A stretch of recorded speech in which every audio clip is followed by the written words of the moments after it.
실제 시장 참여자들이 바라보는 시장의 모습, 오늘은 한동훈 앰플리파이 ETF 상무통에서 알아보겠습니다. 안녕하십니까? 네, 안녕하십니까. 앰플리파이 TF 한동훈입니다.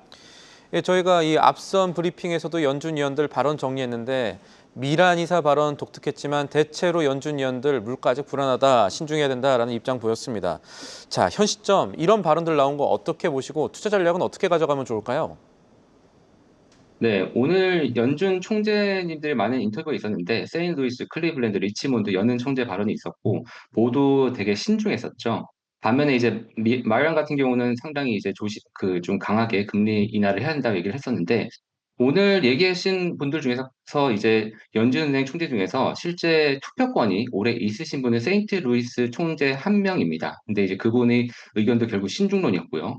마이란 같은 경우는 이제 반대로 금리 인하에 대해서 되게 강력하게 얘기를 했었는데 결국 이렇게 나뉘는 것이 결국은 관세 역량에 대해서 분석이 서로 이제 맞지 않기 때문이죠. 그래서 그렇게 되다 보니까 이런 부분에 대한 논쟁거리는 계속해서 진행되지 않을까 싶습니다. 바로 이어서 생각을 해보면은 결국 저는 이번에 파월을 비롯한 연준 인사들의 속마음과 저희가 환호했었던 점표가 사실은 불일치하다라는 것을 보았다라고 말씀드리고 싶습니다.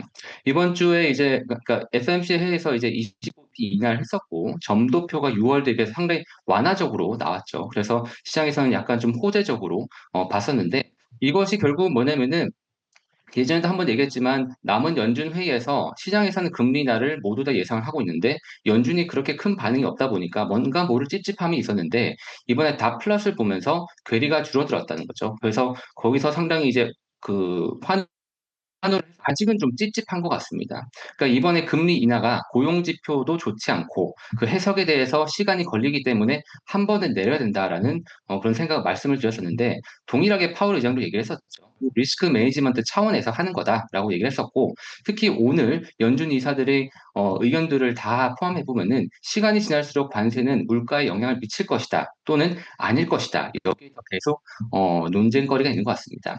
현재 관세를 기업이 그 부담을 하고 있는데 소비자들에게 가격 상승을 전가할 것이다라고 생각을 하고 있죠.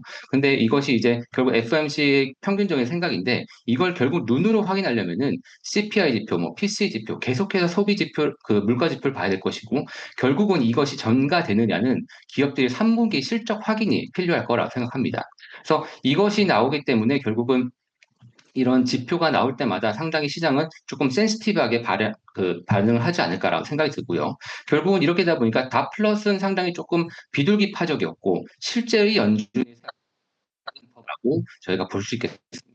그런데 다 플러스 같은 경우를 저희가 9월 점도표가 그냥 지금 연준 위원들의 생각이 이 정도다라고 봐야 될 것 같고 점도표의 생각은 10월 뭐 데이터가 계속해서 나오면서 바뀔 수 있다라고 항상 생각하는 것이 이성적이라 생각합니다.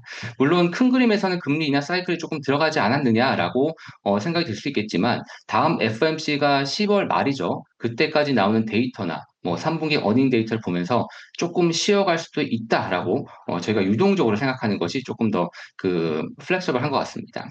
여러 번 말씀드렸지만 그럼에도 불구하고 현재 MLF는 역대 최고치입니다. 그런데 9월 10일에서 9월 17일 일주일간 사이에 MLF가 7조 7,300억 달러, 7조 3천 달러에서 7조 2,800억 달러로 한 1,200억 달러가 줄었습니다. 그러니까 물론 한 주간의 변화라서 아직 속단하기 이르지만 금리 인하 사이클에서 결국은 이런 MLF 자금이 성장주라든지 물론 오늘 크립토가 많이 빠지긴 했습니다만 성장주, 채권, 크립토 등 이런 자산 시장으로 흘러가겠죠. 결국 연말까지 시장은 지금 9월이 겪고 있는 이런 변동성이 있지만 상승하는 모습을 계속해서 이어갈 거라고 생각하고 있습니다. 이런 풍부한 유동성과 금리 인하 사이클이 분명히 중소형주에 긍정적이겠지만 결국 불확실성이 있고 결국은 실적이 뒷받침되는 빅테크 위주의 대형 성장주가 지금은 더 맞지 않을까라고 생각이 들고요. 그리고 거기에다가 이제 리스크 관리를 위해서 대형 성장주 기반의 커버드 콜 전략을 동시에 가져가는 것도 계속해서 꾸준히 말씀드리지만 이것이 맞다고 생각합니다. 대표적으로 뭐 ZQ, QD보 같은 그런 커버드 콜 전략이 있고요. 또한 여기와 더불어서 시장이 불안하다 보니까 결국은 금과 은 같은 안전자산에 대한 선호도가 계속될 거라고 생각하고 금은에 대해서는 현물보다는 채굴 업체 같은 경우가 결국 더 변동성이 크고 주가 상승력이 높다 보니까 뭐 GDX라든지 SILJ라는 ETF 같은 경우도 주목해 보시면 좋을 것 같습니다. 알겠습니다. 오늘 말씀 여기까지 듣죠. 지금까지 도움 말씀의 한동훈 앰플리파이 ETF 상무였습니다. 오늘 말씀 감사합니다. 감사합니다. 계속해서 다양한 경제 이슈를 알고 싶다면 구독과 좋아요, 알림 설정 부탁드립니다. AI 캐스터 권미정이었습니다.